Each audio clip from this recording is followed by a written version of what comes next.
The wind that swept across the ruins of Rome carried whispers, the ghosts of senators, soldiers, and emperors who once ruled the known world. Broken marble pillars jutted from the earth like the ribs of a fallen giant. The city that had once commanded continents now echoed with the cries of beggars and the shuffle of monks reciting prayers among the debris. The eternal city had not died in a single night. It had decayed slowly, like iron rusting beneath golden paint. It began with victory, too many of them. Rome's legions stretched from the deserts of Arabia to the moors of Britannia, bringing with them roads, laws, and arrogance. The Senate, once a council of statesmen, had become a theater of greed. Grain from Egypt filled the bellies of the idle masses. Slaves built monuments, so emperors could be immortalized in stone. But power breeds comfort, and comfort breeds blindness. The empire's heart began to rot, while its hands still reached outward. The camera of history pans across the 4th century. The empire split in two, east and west, a desperate attempt to preserve order by dividing responsibility. Yet division is seldom strength. In the west, emperors rose and fell like waves on a troubled sea. Barbarians were no longer distant raiders, but neighbors, soldiers, even generals in Roman service. The Visigoths, once allies, became conquerors. In 410 AD, they stormed the walls of Rome. For 3 days, the unthinkable happened. The city that had ruled the world was plundered. Imagine it, flames rising over the forum, the sound of swords striking marble statues, mothers clutching their children as foreign tongues filled the night air. Old men wept in the streets, unable to comprehend how the gods of Rome could have abandoned them. Yet perhaps it was not the gods who had left. It was discipline, purpose, and unity. The East, Constantinople, survived for another 1,000 years. But Rome itself had fallen, leaving behind not just rubble, but a warning. Civilizations collapse not when enemies grow stronger, but when their own foundations crumble. As dawn broke over the ruins, a monk bent over a tattered scroll, copying what remained of Cicero's words by candlelight. He did not know it, but that act, quiet, fragile, defiant, would preserve Rome's spirit longer than any legion ever could. Every empire leaves a scar, a lesson, and a silence. And as history would soon prove, Rome's fall was not the last, only the first great echo in an unending cycle of rise and ruin. A cold mist rolls across the steppe, endless, empty, and cruel. In the distance, the sound of hooves drums against the frozen ground. From this gray horizon rose another empire, one that would shake the earth with terror and awe. The Mongols. To some they were demons, to others destiny incarnate. Where Rome had crumbled from within, the Mongols began from nothing. A storm born out of hunger, vengeance, and vision. The year was 1206. Beneath a wide sky, a man named Temujin united the fractured tribes of Mongolia. They had lived as wanderers, bound to no soil, guided by the stars and the will of their horses. But Temujin, the world would call him Genghis Khan, saw beyond the horizon. He turned nomads into an army, chaos into order, and loyalty into a weapon sharper than any blade. The camera shifts to a battlefield in Central Asia. Dust clouds choke the sun. Arrows rain in perfect arcs, and silence follows. The silence of annihilation. Cities that resisted were erased. Those that surrendered were absorbed. The Mongol horde swept through Persia, Russia, and China like wildfire driven by divine wind. Yet their genius was not only in war. Genghis built a system, a pulse that bound his empire across deserts and mountains. Messengers on horseback carried orders faster than any nation before. Trade flowed safely along the Silk Road under Mongol protection. In the heart of destruction, there was order. In conquest, a strange kind of civilization was born. But power, like fire, cannot be held forever.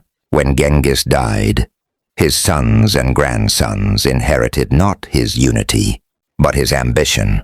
They divided the empire into khanates, each vast, each powerful, each suspicious of the other. The great machine began to grind against itself. By the time of Kublai Khan, the empire stretched from the Pacific to the Mediterranean. Yet its spirit had thinned. In China, Mongol rulers became emperors in silk robes. In Persia, they converted to Islam. In the West, they faded into memory. The steppe warriors who once rode as brothers now sat on thrones, surrounded by advisors, luxury, and deceit. And so, the empire that had once seemed invincible dissolved not through defeat, but transformation. The sons of Genghis had conquered the world. But in doing so, they had lost what made them Mongols. The wind still howls across the steppes where it all began. The horses are gone, but the ghosts remain, whispering the same truth that haunted Rome before them. Power is not lost in battle. It slips away in silence. The night over Istanbul shimmered with torchlight, reflecting off domes and minarets that reached toward the heavens. It was the 16th century, the height of the Ottoman Empire, when the world bowed before the crescent and the call to prayer echoed across 3 continents. From the deserts of Arabia to the gates of Vienna, the Ottomans were more than conquerors. They were architects of empire, masters of law, trade, and faith. In the shadow of the Topkapi Palace, the Sultan sat upon a throne of gold and silk. Suleiman the Magnificent, they called him, a ruler of vision and contradiction. He built mosques that scraped the sky and codified laws that bound millions. In his court, poets and mathematicians debated beside warriors and imams. To the world, the empire seemed eternal, but beneath the marble and majesty, time was beginning its quiet rebellion. The Ottoman heart beat slower with each passing century. The Janissaries, once fierce, disciplined soldiers, grew corrupt, turning into political kingmakers. The sultans who followed were more prisoners of the harem than rulers of a nation. Opulence replaced purpose. Ceremony replaced strategy. The camera pans to the 17th century. The empire's banners still flutter over cities, but its edges begin to fray. European ships sail around Africa, stealing the spice trade that once filled Ottoman coffers. New cannons thunder in the west, while the empire clings to old tactics and older pride. By the time the young Napoleon lands in Egypt, the Ottomans are no longer feared, only tolerated, and yet, decline does not come as a single fall, but a slow descent. Istanbul remains beautiful, luminous, alive with merchants and scholars. But the empire's body weakens, its provinces rebel, its armies falter, its debts grow. The sick man of Europe, they begin to call it, a name whispered in the courts of Britain and Russia, with pity and ambition alike. In the winter of 1918, after centuries of might, Ottoman banners come down for the last time. The empire that once guarded Mecca, ruled Jerusalem, and dreamed of Vienna dissolves into the mist of modernity. Istanbul becomes a city without an empire, haunted by echoes of prayers and cannons, of power and loss. As the camera fades on the Bosporus, one truth remains. No empire believes it will die until the final moment comes. The Ottomans had ruled longer than any before them, but even they could not defy the ancient law that governs all great powers. The rise gives birth to the fall, and the fall gives birth to remembrance. Snow drifts over the Kremlin's red walls as a weary empire struggles beneath its own weight. The year is 1917, and the Russian Empire, once the iron giant of the north, stands at the edge of implosion. In its palaces, chandeliers still glitter, but beyond those marble halls, peasants starve, soldiers mutiny, and cities burn with the fury of revolution. For 3 centuries, the Romanovs had ruled as if by divine right. They built cathedrals of gold, sent armies to conquer Siberia, and stitched together the largest land empire the world had ever seen. From the Arctic Circle to the Black Sea, Russia moved like a sleeping bear, slow, powerful, and feared. But beneath the frost, discontent smoldered.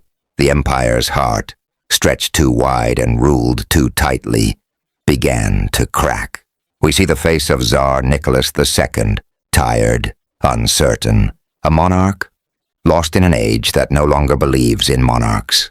His soldiers die by the thousands in the trenches of the First World War.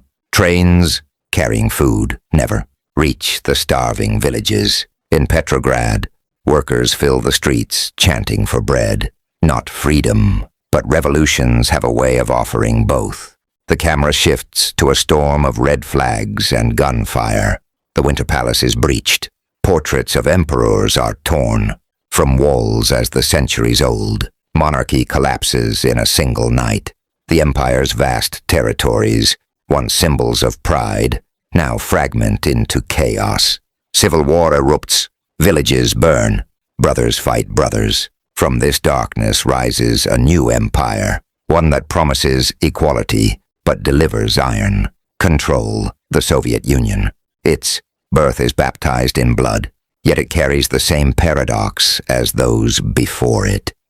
Unity through fear, glory through sacrifice. Under Lenin and later under Stalin, Russia transforms again, industrializing with astonishing speed, sending men to space, building cities from dust.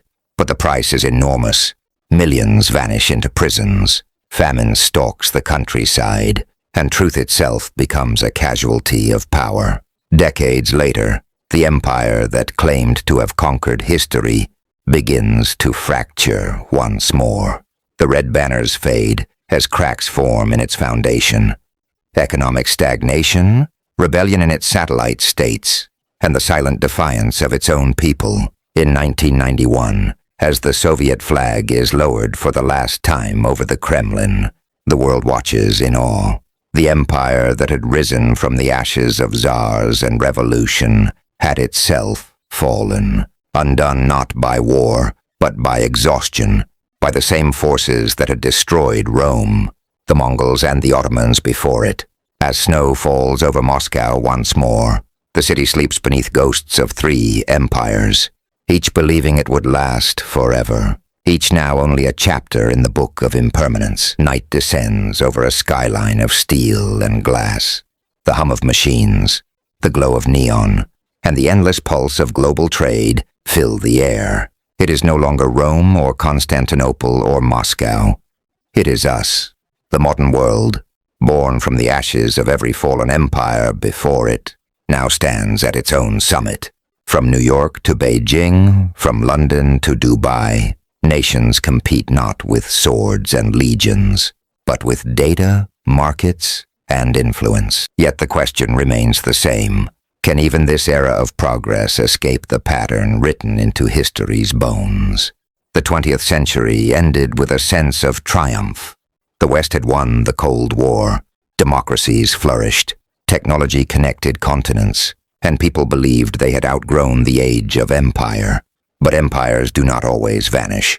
They evolve. Where once borders defined power, now it is information, capital, and control of minds. The new emperors wear suits instead of armor, and their armies are algorithms, currencies, and drones. The camera pans across continents. A satellite view of Earth at night. Lights pulse like arteries, mapping civilization's reach. Yet beneath that brilliance lie the same fractures that doomed the ancients. Inequality widening like a wound, resources drained faster than they renew, and the illusion that power without humility can endure. In the Middle East, the remnants of old empires still burn in the sands. Cities, rebuilt and destroyed, again in the struggle for oil and faith. In the West, nations that once ruled the seas now wrestle with division, populism, and decay from within. In the east, new powers rise, echoing the ambition of Genghis, the order of Rome, the pride of the Ottomans. Every corner of the world feels the weight of its own history pressing down. And then, the silence that always follows excess. The planet itself begins to protest. Melting ice, burning forests, seas rising against the cities that once symbolized humanity's triumph. Empires of industry and technology face an adversary no army can defeat: time itself. Historians may one day look back on this century as the height of civilization, or as its turning point. Perhaps the future will remember us as we remember Rome. Magnificent, intelligent, and fatally blind to our own fragility. For in every age, the signs are the same. When power forgets its purpose, collapse becomes inevitable. The screen fades to black. A single line appears, not spoken but felt. Every empire believes it is different. None of them are, and somewhere, in the ruins of tomorrow, a historian will whisper what has always been true: that greatness, without wisdom, is only the prelude to decline. The story doesn't end here. Next episode, How America Took Over the World. Subscribe and step deeper into the dark side of history. Every empire rises, and every empire falls. But what happened next will shock you. Don't miss the next episode. How America Took Over the World. Subscribe now and join us again as we uncover the secrets that time tried to bury.